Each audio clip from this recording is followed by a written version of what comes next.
Não perca dinheiro investindo com base em informações irrelevantes. A verdade é que grande parte de todas as informações e notícias que a gente consome são, na verdade, ruídos.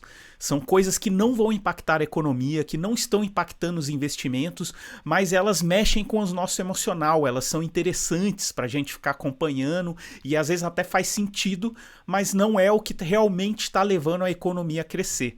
Hoje a gente tem informações que são sinais, são aquilo que realmente impactam o dia a dia, e o ruído é tudo aquilo que toma a nossa atenção. Então, se você for olhar aqui gráficos de curto e longo prazo, no exemplo aqui eu estou colocando um gráfico do Ibov, um gráfico diário. Tá? Então, cada ponto desse gráfico aqui é um dia. E a gente vê que ele varia bastante. Ele faz um zigue-zague aqui no tempo. Se a gente muda o tempo desse gráfico para o gráfico mensal, a gente vê que aquele período que estava cheio de zigue-zague aqui, ele se torna totalmente ali suave.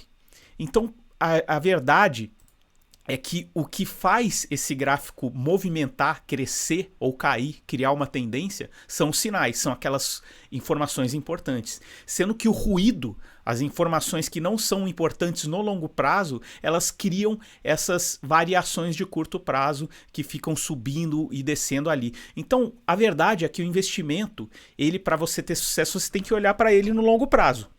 Então, se a gente está olhando para o longo prazo, a gente tem que focar no que é sinal. Hoje em dia, a gente tem as redes sociais que elas são um grande inimigo para o investidor, se você olhar nesse sentido. Porque as notícias e informações, isso que é comprovado que os algoritmos das redes sociais fazem, eles sempre vão colocar mais em evidência aquilo que gera uma discussão muito grande. Por exemplo, hoje em dia a gente fala muito de política brasileira. Então, tem muita gente achando que o Ibov está subindo por causa do trade eleitoral. Que é isso é o grande sinal para isso, é porque os investidores estão esperando que entre um novo presidente de direita, mais à direita, e que com a popularidade do Lula caindo, isso está fazendo a bolsa subir. Mas a verdade não é muito essa, não. Se a gente for olhar o que está acontecendo, qual que é o sinal que está acontecendo na economia, basicamente todas as bolsas do mundo estão subindo. Por quê? Os Estados Unidos, eles estão desvalorizando o dólar, então eles estão com uma política fiscal de gastar bastante o dinheiro e fazer vários investimentos, inclusive em inteligência artificial. Isso está gerando uma liquidez na economia, mais expansão monetária, mais liquidez na economia gera uma inflação. E essa inflação também faz com que o dólar caia em relação às outras moedas. Então, o dinheiro do mundo ele está movimentando de uma forma que o dólar está perdendo valor. Esse dólar perdendo valor gera uma liquidez maior na economia. Os investidores, os grandes investidores mundiais, por exemplo, dos Estados Unidos, eles acabam investindo em outros mercados, em outras economias emergentes como o Brasil, e esse dinheiro acaba vindo para o Ibovespa, acaba indo para outras bolsas do mundo, e as bolsas do mundo inteiro estão subindo. Então, esse é um movimento mais global do que um movimento doméstico. Fora isso, uma coisa que que eu não vejo como ruído é a taxa de juros brasileira, que ela vai continuar como 15% por um bom tempo pelas indicações do Bacen. Hoje, inclusive, eu escutei aqui a entrevista do Galípolo no evento do Itaú Macro Day e ele continuou falando que deve manter ali por um bom tempo essa taxa de 15% para a inflação brasileira converger aos 3%, coisa que não aconteceu. Então, essa discussão que a gente fica tendo no dia a dia, que a gente vê a bolsa caindo num dia, subindo no outro, ela acaba sendo grande parte rodeada de ruídos ali, né? Então, como os criadores de conteúdo, os jornais, eles precisam falar todo dia e a bolsa sempre cai ou sobe de alguma forma, acontecem várias coisas na economia, eles vão ficar buscando alguma informação para justificar aquele movimento e isso acaba gerando ruídos e a gente consome esse conteúdo. Então a gente tem que ter muito cuidado com isso. Como vocês viram, o gráfico de longo prazo ele tende a ficar suave, então a gente tem que olhar os nossos investimentos para o longo prazo. Eu falo que o investimento ele segue a lei da natureza. Então, se a gente plantar uma semente agora e a gente ficar olhando ela crescer, a gente vai ficar olhando todo dia ela e vai ficar entediado, não acontece muita coisa. Até ela virar uma árvore, demora um bom tempo. Demora ali no mínimo 5 anos para você ver ali algum resultado daquilo. Eu falo que é você pintar a parede e ver ela secando.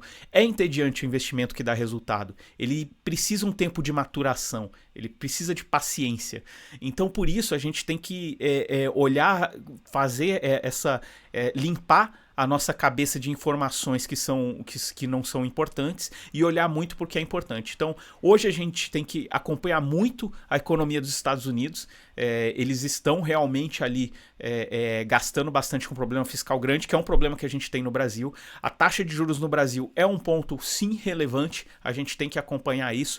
Quando o Banco Central der uma sinalização mínima que ele vai começar o processo de corte de juros, a gente tende a ter um crescimento muito grande da taxa da renda, de quem comprou renda fixa agora, essas taxas altas, ele vai ter um ágio ali no mercado. Se a gente olhar a taxa a curva de juros agora, a gente vê que de um mês para cá, a curva de 10 anos aqui, ela já fechou. O que quer dizer isso? Os títulos de longo prazo de mais de 10 anos, eles estão pagando menos do que eles pagavam há um mês atrás. Então a tendência, como a tendência a gente está cada vez mais próximo de um corte da taxa de juros, é os títulos de longo prazo de renda fixa começarem a pagar uma taxa menor. Então quem travar a taxa agora em uma renda fixa mais alta, quem puder, não tem necessidade de liquidez de ficar tradando de usar essa liquidez no curto prazo, você pode comprar uma taxa ali, um investimento de renda fixa de longo prazo pré-fixado, que isso com certeza deve render mais ali nos próximos anos, olhando mais no longo prazo. As bolsas também estão interessantes. Bolsa brasileira está interessante. Quanto mais perto da eleição a gente tiver, mais essas notícias eleitorais vão deixar de ser ruído para ser sinal. No momento é tudo ruído, não tem como o impacto disso na Bolsa de Valores hoje ser um impacto para longo prazo, então a gente tem que olhar isso mais para frente, mas não deixar de estar posicionado, porque a gente vê que o dinheiro, a liquidez mundial está vindo para o Brasil, então é um momento bom para isso. Então tome muito cuidado com a informação que você consome, com o que você considera importante na hora de tomar uma decisão para longo prazo. Se você gostou desse vídeo, curta esse conteúdo, compartilhe ele com seus amigos e siga a minha newsletter. Eu vou deixar o link aqui em algum lugar que você vai achar nesse post, beleza? Valeu, um grande abraço.